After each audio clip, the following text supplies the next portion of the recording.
Hello, is anybody here?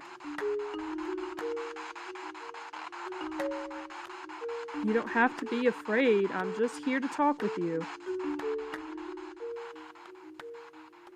I am a seasoned paranormal investigator with a growing resume. I began investigating the paranormal when I was 16 years old, where I learned the tricks of the trade from a dear friend of mine. Since then, I've been a paranormal tour guide at the Ohio State Reformatory, have been on paranormal teams where I have investigated private homes, and have given presentations on real-life ghost busting. Now, I'm on a quest to explore all realms of the paranormal through expert interviews. I'm Sydney Miller, and this is Not Afraid.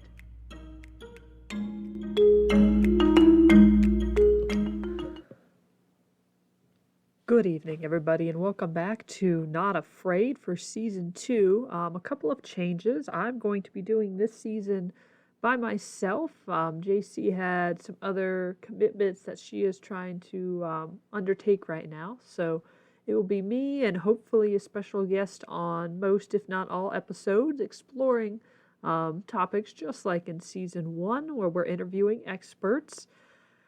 Another significant change is I have now moved back from South Carolina to my home state of Ohio, so you will see a focus on a lot more local things as I'm moving back, but we're still going to try and expand and really explore some things outside the state boundaries.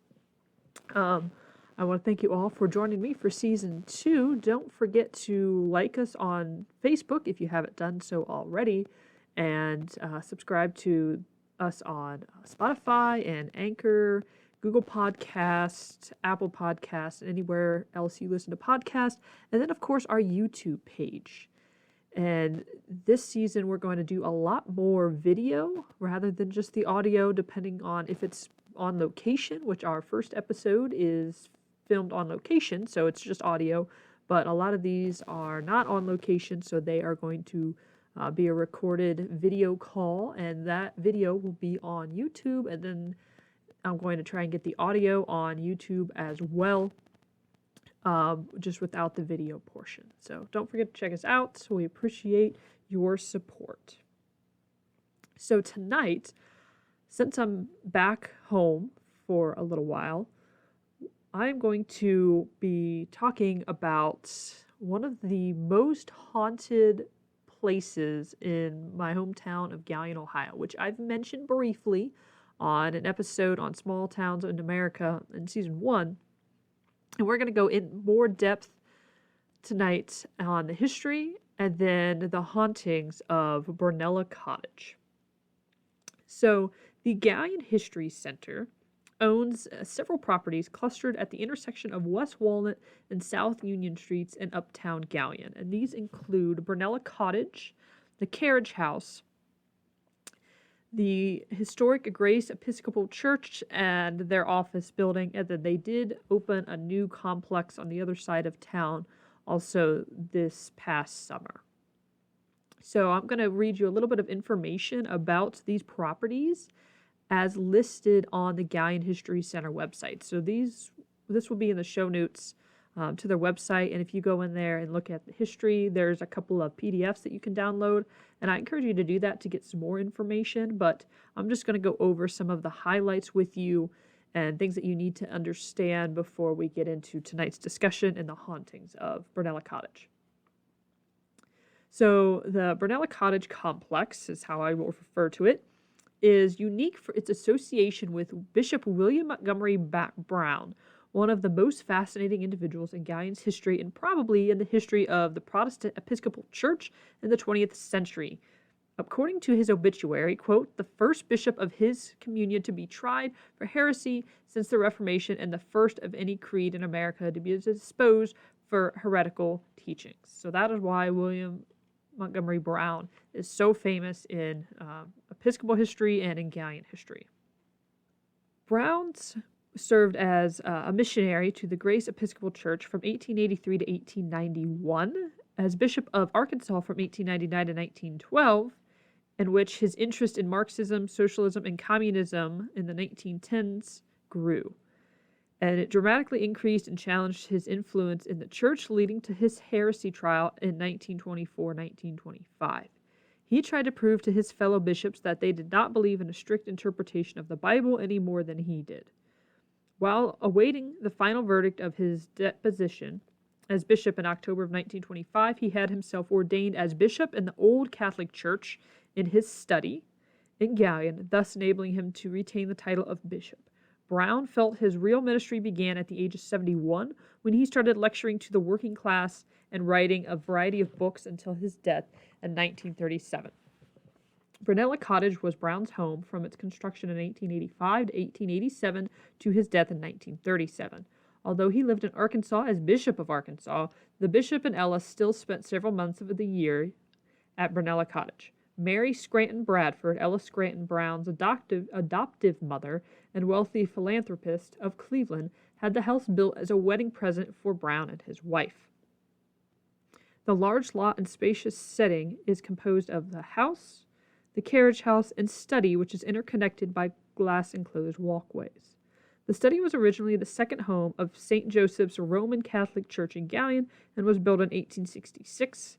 It served as the church until the Third Catholic Church was erected in 1881. The enclosed glass walkway connecting to the study was built in the 1920s. It was during this time when Bishop was in his early 70s, and his physician told him he was too fragile from poor health and diabetes to be walking outside in the elements. William Montgomery Brown was born September 4th, 1855, near Orrville in Wayne County, Ohio, to parents Joseph Morrison Brown and Lucina Elzina Carey Brown. The Browns and their children moved to Iona, Michigan to start their own truck farm. Joseph enlisted in the Union Army in October of 1861, but by March of 1862 he became very ill, returned to Michigan in August of 1862 where he died. Lucina and her now 3 children returned to Wayne County, Ohio in the summer of 1863 when Willie was 7 years old. Willie is what his parents called William Montgomery Brown. Mrs. Mary Scranton Bradford later agrees to finance William's education to become an Episcopalian minister and send him to Seabury Divinity School in Faribault, Minnesota. Brown attended from 1879 to 1880 to get his regular education up to an acceptable level so that he could enter the Ohio Theological Seminary at Kenyon College, which is also known as Bexley Hall. Brown was accepted as one of 13 students in April of 1881 by the Standing Committee of the Diocese of Ohio for entrance to the Theological Seminary. He finished his studies in 1883, but he did not graduate from Bexley because the rules had changed and one could get a degree from Bexley only if all courses were taken there, so he did not receive a Bachelor of Divinity degree. In 1883, Bishop Gregory Bedell in Trinity Parish ordained Brown as a deacon and assigned him to Grace Church, a mission in Galleon, Ohio. At the time, Galleon was a major railroad town and only 50 miles from Orrville, Ohio, where William was born. In 1884, Brown was ordained as a presbyter, making him a full-fledged priest at the Grace Episcopal Church, the only church he had full charge over. There is no information that indicates when William asked Ella to marry him, but their wedding took place in Cleveland at Trinity Parish on April 9, 1885, and was regarded as one of the major events of Cleveland's social scene. The Browns returned in May of 1885 from their Columbus, Ohio wedding trip and lived in a temporary house on Atwood Street near the church from 1885 to 1887 while their mansion was being built. On October 22, 1884, Brown bought the property on the corner of Union and Walnut Streets. Mary, Ella's adoptive mother, decided to build the mansion as a wedding present for Ella and William. It took 2 years for the Browns' home to be built. William Montgomery Brown was the Reverend at Grace Church in Galleon from 1883 to 1891. He was appointed archdeacon for missionary work in the diocese from 1891 to 1897. In 1897, Brown was elected Bishop of Arkansas and sent to Little Rock. He left Arkansas in 1911.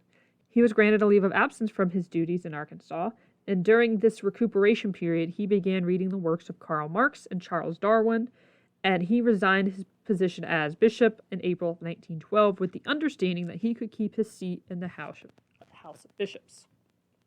From 1912 to 1920, Brown underwent a startling conversion process. Ella inherited her mother's entire estate when she died in 1918, and in 1920, the bishop began work on a new book that would eventually get him into trouble with the Episcopal Church and cause him to become a nationally known celebrity. It was called Communism and Christianism. In this book, Brown criticized literal Christianity. He accepted, quote, Brother Jesus, not as a real person, but as an exponent of ethical ideas. And he suggested that Christianity derived from sun worship. He eventually printed 13 editions of this book. When the General Conference met in 1922, one of the bishops presented a petition to indict Bishop Brown for heresy.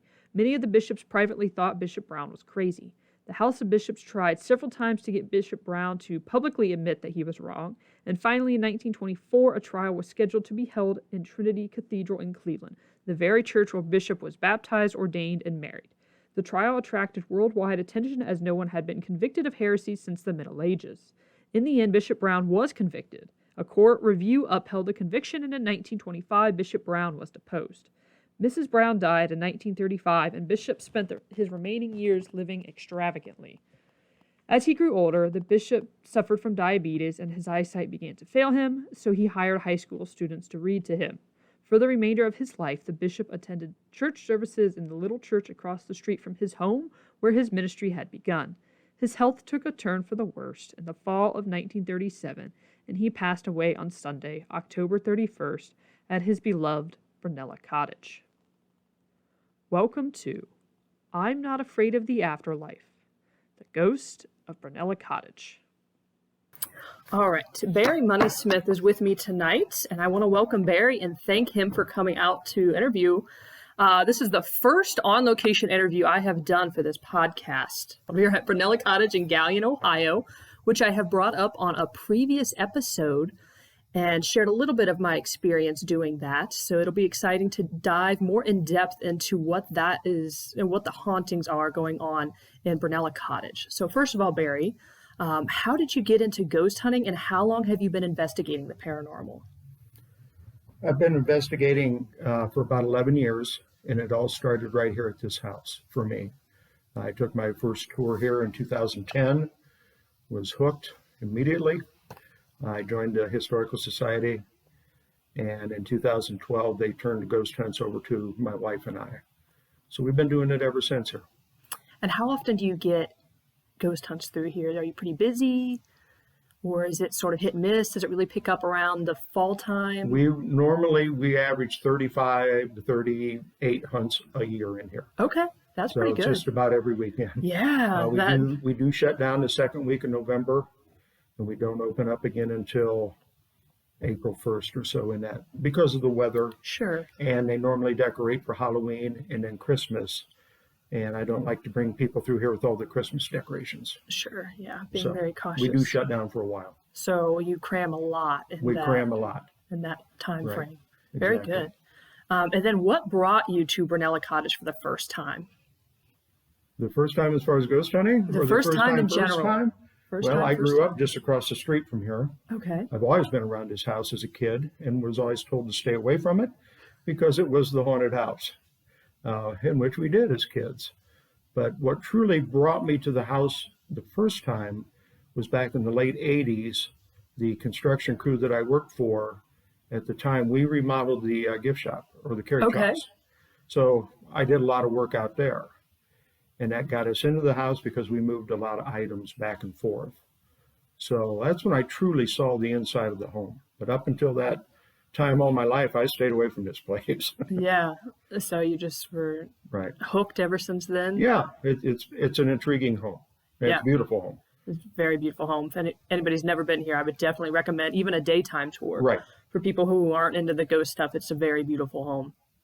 So how long have you been running paranormal investigations at the Brownella complex? Since the end of 2012, my wife and I took over, and it's been ever since then doing it. I just looked in my book the other day, and I've run about 1,200 people through here now. Wow. In the past years. That's a number of hunts. And we've had a lot of big teams come in, made a lot of good friends as far as paranormal. And matter of fact, one team that come in 2013, my wife and I ended up joining their team out of Mansfield. We're the History and Haunts team. Okay. So put a plug in for them too. Sure. Yeah. Very interesting. So we also not just do it here.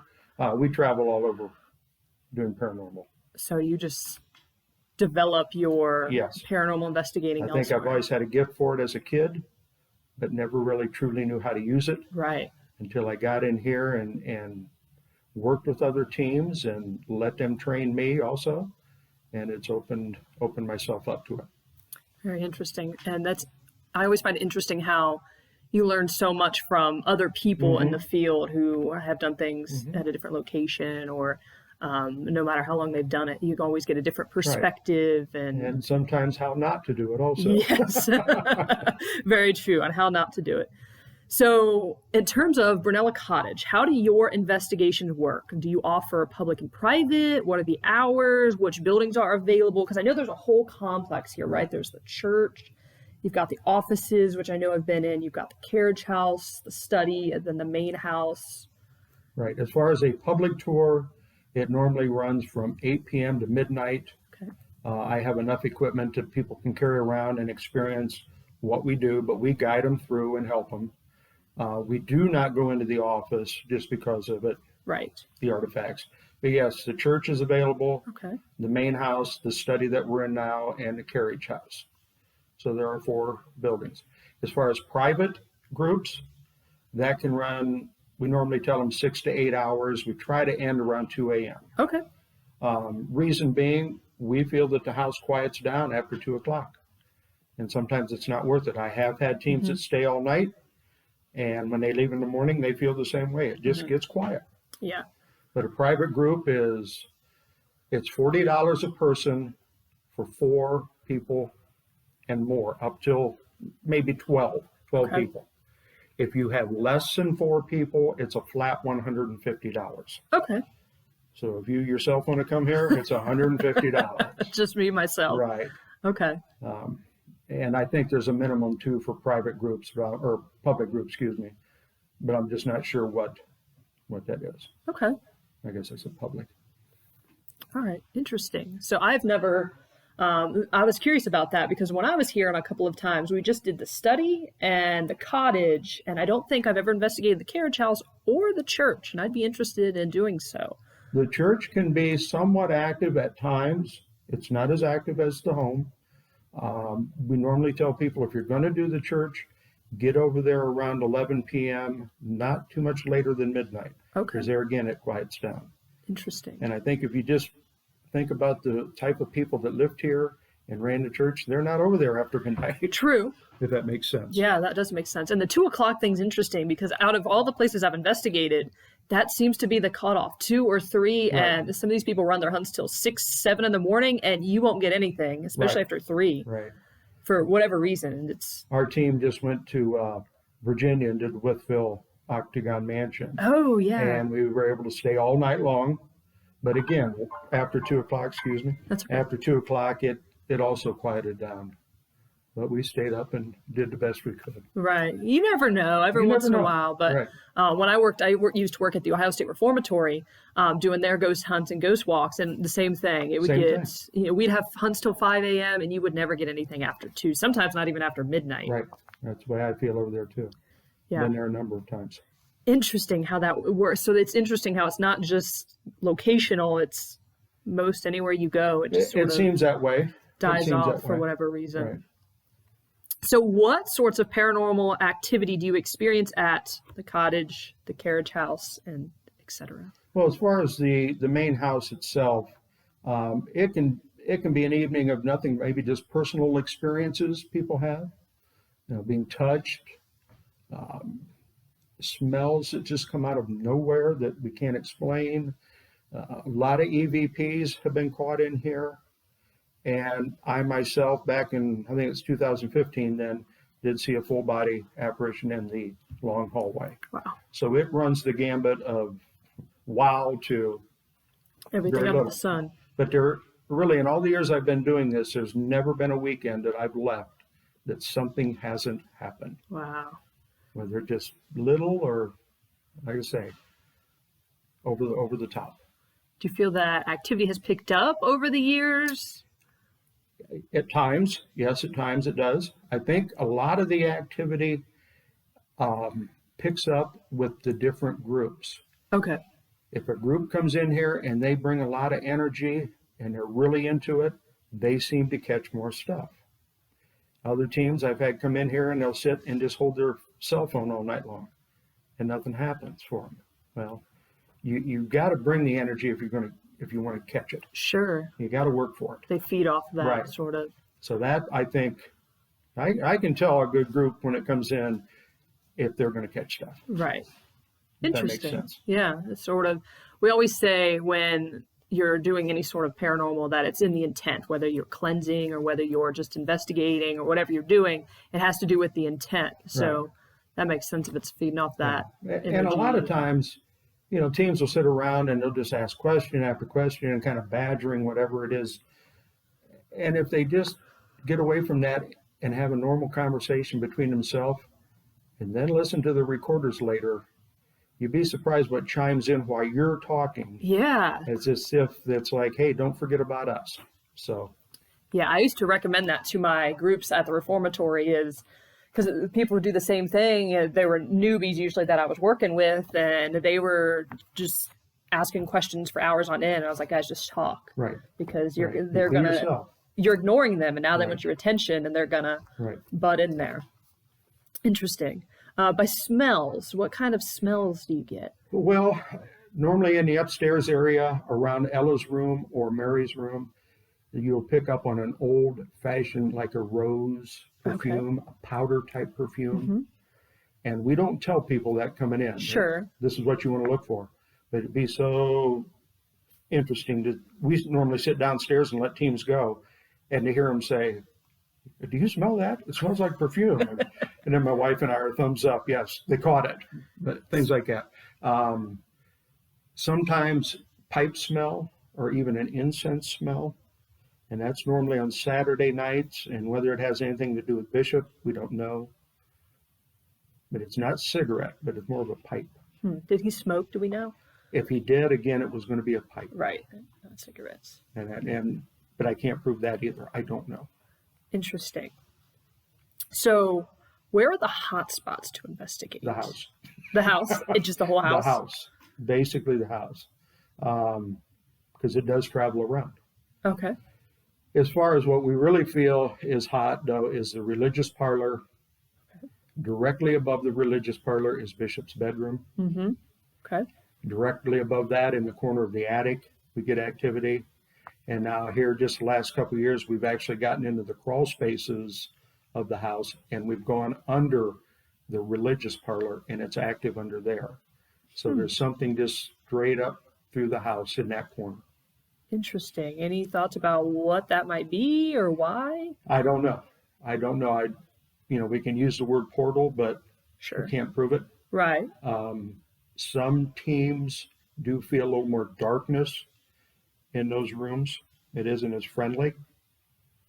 I did have one gentleman in here from, I think it was Dark Alley, Okay. and he had a little boy actually manifest in front of him, and he left. He did not come back. Yeah, he left. Interesting.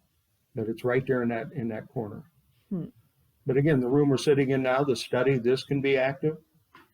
And then again, on certain nights, it's just quiet as can be. I think when I was here, I remember investigating the study, and we had a little bit of activity with some of the devices. I don't remember. It's been a long time what we were using, but it might have been a K2 meter. And I know we had some success with the flashlight. Mm-hmm. And I remember the study being probably the most active spot that night. Well, see, again, some teams feel that way, and others there's nothing here. Yeah. The walkway can be active at times. You'll hear footsteps out there. Now, I've heard from people that live around the property here that they've seen like somebody holding a candle or an apparition's walking the route from the study to the house. That's been a story for many, many, many years. And can't prove it. Have to believe them. Sure. But I know I have stood out there in the walkway before and actually heard footsteps go past me, come up behind me. The other thing is Bishop loved to whistle when he was here, and you will pick up on whistling on your recorders. I came out one night with the headphones on and actually asked, Bishop, can you whistle for me? And it came across the recorder. Interesting. I'll have to remember that. I like to whistle when I'm investigating, just out of habit. So I'll have to remind myself not to do that when I come back here. But I'd say that can be active.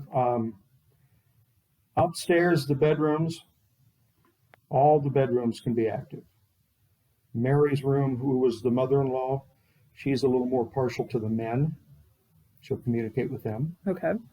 Ella's room, Bishop's wife, she's more partial to the women. She don't like strange men in her bedroom. We've sat in there many nights trying to communicate with Ella, and we get the feeling of a dark presence come out of Bishop's room into Ella's room, like, what are you guys doing in my wife's bedroom? Interesting. And we've actually seen that dark mass. Now, it's been a while since I've been here. When you go up the stairs, the first bedroom on the right, which bedroom is that? That's Mary's room. That's Mary's room. That's the mother-in-law who had the home built as a wedding present. Okay. That is the room that I remember when I was here with my tennis team. We had the flashlight on the bed, and the flashlight was turning on and off for us on command. And to me, I was only 16 at the time, and that was like my first paranormal experience ever, and I thought that was like the coolest thing. Right. And it still does. It still does. Right. And you can get the flashlight working in that room and pick it up and go over to Ella's room and nothing. Nothing. Which makes it even better, in my opinion, because it validates it's not the flashlight. Exactly. But the whole upstairs can be active. And there again, too, like we try to tell teams, keep in mind the type of people they were here. Yeah. I mean, this was a bishop of the Episcopal Church. So he's not a wild man in a sense. Right. So the downstairs is more active early on. And as the night goes on, you can see they've gone upstairs now, and it's getting bedtime or whatever. And the activity moves upstairs. Then 2 a.m. gone. That makes sense. Yeah, that makes a lot of sense. So if you had to pick one spot to investigate, you can only choose one spot in the whole complex, where would you choose and why? As far as a room or a room or a particular area, just a small, if you had to sit there the whole night. That would probably be up in Bishop's bedroom. Okay. I would go up in there and sit. I've had a lot of personal stuff happen in there. And again, it's a little more dark in that room. Okay. Interesting. Just because, do you think it's the bishop that's in there? I can't say for sure. I really don't know. Okay. Whatever is in there, it does answer through the equipment we use. But we also feel you got to be careful when you're getting answers on equipment. Are they trying to just get on your good side and answer all your questions? Is it Bishop answering the question, or is it something that shouldn't be in here? Right. And it's like, hey, I'm going to be your friend and go home with you. Right. So you got to be careful. Yes. And that's true anywhere. Anywhere. Interesting, though, that would be an issue in a place of religious peoples. Well, yes. We sometimes feel, though, with Bishop being a religious person, how many came here to visit with him? How many friends did he take in? How many funerals did he officiate during his time? Who could have been attached to him that way? Interesting. And still wants to be around here? We don't know. Right. It's just theory. Yeah. Interesting. I hadn't realized any of the darker energy that might be looming around here. Interesting. So how much of this activity do you think is residual? How much do you think is intelligent? Is it one or the other? Is it kind of in the middle? It's probably leaning more towards residual when you come down to footsteps, doors cracking, although we have asked, can you try to close the doors, and they will crack and creak on command. But it's probably more residual than it is intelligent. Now, after saying that, though, after 10 years of doing this and the EVPs that we have caught in pictures and videos, it's very intelligent. Put it to you that way. Sure. Put it to you that way. And in a lot of regards, I think the intelligent responses are a lot harder to get. It takes more energy than residual would. So that would make sense. So Who do you believe is the cause of this? Obviously, perhaps the bishop. Anybody you think else might be around, aside from maybe some Well, I unknown dark think energy? in Mary's room, if we are getting activity, I would like to think it's Mary, but I can't say. And the same with Ella's room and Bishop's room. I would like to think that's who we are speaking with.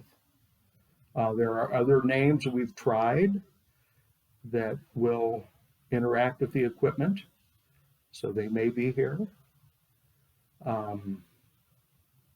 If there is any type of dark, my theory is it could be Bishop's brother who is here haunting him. That's a long story. So did anybody else live in the house aside from the three of them? No. Okay. No, just two of them, actually. The Bishop and Ella are the only two people to ever live in this home. Okay. Now, they did have servants, two servants, a man and wife, but stayed back in the servants' quarters. Okay. But as far as ownership of the home, it was just Bishop and Ella. Mary would come and visit. Gotcha. She lived in Cleveland, and she would come down here quite often, but it was just those two, which makes the house kind of unique in that sense. Yeah, very large for two people. Very large for two people, although it is called a cottage because it's so little. If you look at it that way. Mary Scranton Bradford, who had the home built as a wedding present, was very wealthy, lived in a huge mansion on Euclid Avenue. So she built this and just called it a cottage. Mansion for the size of this town. Exactly. And they didn't have children, right? And there was no children. Okay. And there's no documented like deaths or anything that we know of for the house, the property. Well, Bishop and Ella both died here. And they both died Yes. here. Okay. Bishop passed away in his bed on Halloween morning of 1937. Okay, that's right. Ella passed away in 1935. I don't know the date, but we think she passed away on the steps of the back porch. Okay.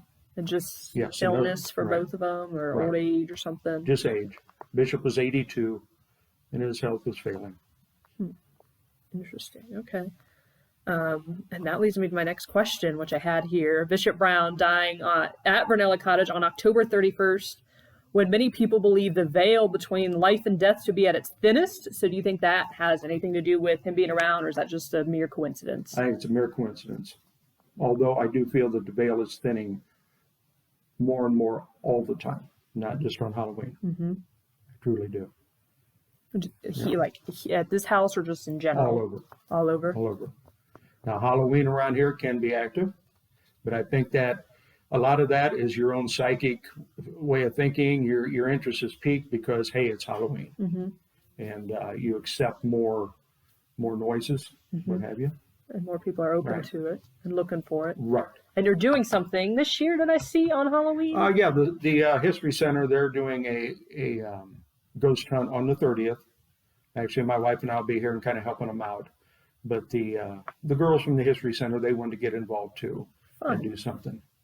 And then they're also having a ghost walk on the 22nd. I think it's a Friday Yep, night. next Friday. Something. And we're going to help them out with that. Interesting. That'll be fun. And the ghost walks are not something you do on a regular basis. No. Nope. Okay, so that's a sort of a special event. That'll be interesting. Right. So, as I said in the beginning, I've shared this particular experience in the first season of my podcast. We did an episode on small towns in America, and I did just a little bit on Galleon since that's where I'm from. But when I was in high school, I investigated this twice with my tennis team and was still a very inexperienced investigator at the time. But I do recall a couple teammates who got that cobweb feeling, they claimed, on the first floor. Now, they didn't know what they were doing, so I don't know if they did or not. Is that something that you still get? Oh, constantly. Yes. I just had a group last weekend, a group of newbies also. There was 5 of them. They were actually up in the attic. You would think, boy, a lot of cobwebs up there, but it's clean. Yeah. And he was just standing right in the middle of the room, standing still, and the cobwebs went by past him. Interesting. And yeah, because he asked, he said, is that normal? I'm like, well, no, not really. But you've had experience right there. Interesting. And I don't know of a lot of places where I mean, I've heard it being a claim, but I haven't been a lot of places where that's super common for people to feel that cobwebby. I tend to feel that a lot. Really? Yeah, here and in different places that we investigate. I am a sensitive, so I can feel that. And it isn't as much maybe the cobweb feeling as it is the static electricity. Like I explained to public groups, just imagine when you were a kid playing with a balloon and the hair on your arms and on. And that's the feeling that I get. I can tell you that something's around me. I don't know who it is or what it is. Sure. But there's something there. Interesting. Yeah, I thought that was sort of unique. They loved it. I didn't experience it, but they loved it. And then, as I mentioned, we did have the flashlight trick work several times in the upstairs bedroom, and then here in the study, I believe, and I think we had something else going in the study too.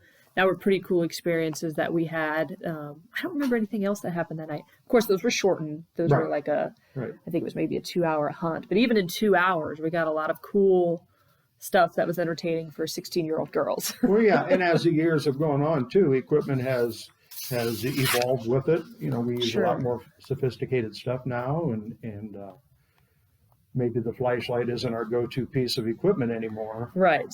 Where REM pods and millimeters and things like that are first and foremost. But it still works. Still, your best piece of equipment you use is yourself. And just be open to it. Don't believe every noise that happens is a ghost, because it's not. But be open to what is around you and your surroundings. Listen to your recorders. Really, really dwell on your recorders. We like to do just 5-minute segments, do a blast, listen to it right then and there. Because if you do get a response, it may tell you which way to go with your investigation later on. Interesting. I like that approach. That's what Amy Bruni and Adam Berry have been doing a lot of. And I really like that approach rather than the 3-hour-long session that you have to go back and listen to way later, and it's too late to follow up on whatever you thought you heard. Right. Or you're listening to it 2 or 3 days from now, and you're trying to remember, where were we, what were we doing, who was talking. Yeah, it's better to do it right then and there. And it eliminates the work of doing it later and sitting down for 12 hours trying to review 12 hours of audio or whatever. And video and everything else, yes. So do you have a favorite piece of equipment that works really well around here, or an array of equipment that works really well? Probably the recorder, a spirit box. Okay. We do run the spirit box here. Well, I get a lot of responses on that. Interesting. Although it's hard to listen to, if you've ever give you a headache after a while. But and the one word answers that come across are kind of, you got to throw those out, because it is a radio station that it is hitting. So little one words, but when you get a whole sentence and it's talking to you, those are pretty good. Those are real good. A good example, we had a team in here a couple years ago, brand new recorder. Just got it out of the box. They started at the church that night, and the recorder would not work properly. They thought it was recording, it wouldn't play back. So they'd messed with it. Then they got it recording, then it would shut off, and it just back and forth. They were getting very disgusted with the recorder. They came back to the cottage, actually got the owner's manual out on the thing. What are we doing wrong? It starts working fine. They're in the kitchen, and it's working just fine. They came out here to the study, and it starts malfunctioning again. Interesting. And the lady got a little upset, because I have the recording, and she says, "All right, who is messing with this recorder?" And the little boy says, "Well, I won't now." Oh, wow. And the thing worked the whole night, never malfunctioned again. It was the cutest little voice. "Well, I won't now." Interesting. Yeah, because they sent that to me, and I thought, wow, what a good catch. Yeah. What a good catch.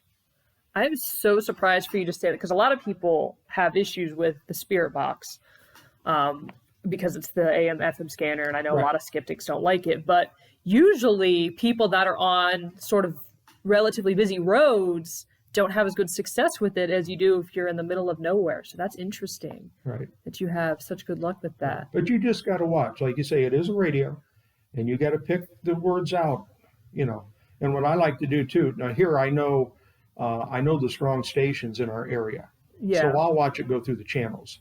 So if it's coming up on a strong station and it hits a word, that's radio. Right. And I won't even mess with that. But again, it goes through those stations so fast that we should not have a full sentence. Yeah. And those are the ones that I like to listen to. Interesting. Well, my favorite thing about the Spirit Box is it's one of those few devices where it doesn't have to be a yes or no question. Right. And you can find out what their favorite color is or whatever Right. you want to know Exactly. about them. And we don't have a lot of those devices out there. Exactly. And we also do a lot of dowsing rod work in here too. Okay. Interesting. And they work very well. They work very well, especially over at the church. Interesting. That's another one I don't hear a whole lot about except from certain people. Now, do you find that they work better for certain people than yes. others? Yeah, some people can't get anything on them. And others, I can get them to work fairly well. And again, I've had team members in here that can just get them flying. Yeah. It's amazing. But I personally like the dowsing rods. And it gives me a good start, too, when I go into a room Yeah. to see if there is any activity in that room. Because if I don't get it on the dowsing rods, it's not, it doesn't make sense to stay there and ask a lot of questions. I love to watch people use dowsing rods when it works for them. Dowsing rods have never worked well for me. Really? For whatever reason, they've never worked. But when I was at the reformatory, I had so many coworkers that would just come in and demonstrate for me, and they'd work like a charm. You never had to question if it was going to work, because it's always going to work. But My wife, she'll do the pendulums, and she's good at that. yep, I prefer pendulum as well. Yeah, I think the ladies do, but it's just personal choice. Sure. Interesting how that works out. So what do you think is your best piece of evidence or best few pieces of evidence that you've gathered? Well, as far as seeing the full body apparition in the hallway, although it is not documented, Sure. but I was standing looking down the hall. There was a female investigator behind me. I thought I was seeing something, and instead of turning to her and say, "Hey, do you see that figure?" I just turned and said, "Am I seeing what I think I'm seeing?" And she said, "If you mean that lady standing there, yes." Wow. So that was a good one. Sure. That was probably, like I say, it wasn't documented, but one of the best ones I've had. A lot of EVPs still. They're just excellent. Another good one that happened for my wife and I, this was a number of years ago. I do history tours here on Sunday afternoon. And I had left Sunday about 5 o'clock, turned all the lights off, and with our security system, I have my own code that I can put in to set the security. Well, on Monday evening, I had a couple from Michigan that were on vacation, and they wanted to see the house. So I came back up on Monday evening, my wife and I came through the back door. I used my code, undid the security. We headed into the front room, and somebody ran up the steps. I mean, it was loud enough that I put the equipment down, and my wife got her phone out to call the police. Wow. And I started up the steps after it, thinking there's nobody in here. Nobody here. But I'm chasing it, whatever, around the house. So I got to thinking later, I said, well, I called the security company to see who could have been in the house between me leaving on Sunday evening and coming back Monday. Nobody had entered this. Mine was the last code in and the last code to undo it. Wow. And that was good. Yeah. It actually shook the stairway. Wow. So whatever we startled, up it went. Yeah, that's interesting. But there's a lot of little stories like that too that are just amazing. And teams too. I say when a private group's in here, my wife and I, we normally just sit back and let them do their thing and then listen to their stories afterwards. And they've had some good ones too. Any that stand out? In my mind, it stands for them. Yeah. Probably the night there was a team sitting in Ella's bedroom around that round radiator, if you're familiar with that. Yep. There was a dark mass in the hallway that they could see. And we'd been chasing this dark mass most of the night and getting a little perturbed at why is this darkness here. And that team got together and they said, look, we will help you, the Browns, get rid of this dark mass if you would like us to. And at that point, there was a white mist that formed beside it and drove it out. Really? Yeah. Wow. Because they came downstairs and said they've never in their life seen anything like it. That is crazy. Yeah. Now, again, it's not documented. Right. But they're a good group. I trust them and I believe them. Sure. Well, and like I give on my paranormal presentations, the personal experiences are just as good as evidence, because as long as you know you saw it or heard it or experienced it, that's the best thing you can get. Right. You don't have to prove it to anybody else. As long as you know it was true, that's what counts. And my feeling is why come up here at 6 p.m. and stay till 2 a.m. and then lie about it and make it up? Right. I'd rather be home sleeping, to be honest. Yeah. So why make it up? You're only fooling yourself. If it happens, it happens. If it doesn't, well, it didn't that night. Yeah. It's just the way it is. Yeah. That's the way we feel about it anyway. Yeah, I agree. And I mean, if nobody believes you, who cares? Who cares? It doesn't take the experience away from you. If you know what happened, that's all that counts. Right. So if somebody is interested in scheduling a ghost hunt at Brunella, what should they do? What's the best way for them to reach out or book that? Go to the Galleon History Center webpage. Okay. There's probably a place in there for the paranormal. My wife normally does most of the bookings for that, and it'll get to us sooner or later. Okay. Next year, I don't know exactly what they're going to be, how they're going to do it, if they're going to try to do all the bookings through the office or through us. But either way, we'll definitely get you in here. And it's the same way with doing history tours. If anybody wants to do a tour of the house, it's mostly been appointment only because of the COVID. Sure. But if you want to do a history tour here, those are $7 for adults. Certain age is $5 for kids, but appointment only, and we'd love to give you a history tour. And the ghost hunts, do you only do those during weekends, or are weeknights available? Weeknights are available. I can do weeknights now because I'm retired, and I'm available to do that. But we normally try to do Friday or Saturday nights. Okay. We kind of shy away from Friday nights during high school football season because the field is not that far away, and with the loudspeaker all night, that affects our EVPs. Sure. So it's normally Saturday nights. I mean, that's typical. Right. That makes sense. Right. And we're very flexible with teams coming in. If they have DVR systems they want to set up and cameras, we'll work with them, get you in here earlier, get all your wires run, do whatever. So we're not taking away from your time investigating. Very good. And is there like a traditional break room that people work out of? Normally in the kitchen area. Okay. One thing, the house is not air conditioned, so in the summer it can get rather warm in there. Okay. The study, this is air conditioned here, and teams will sneak out here to cool off. The church is also air conditioned, so they can go over there. I don't blame them. And then they can just go back and forth all night? They can go back and forth all night. My wife and I, we always stay here. We must stay here because of the property. Sure. But we stay out of the people's way until they need help with who's who and some of the history and things like that.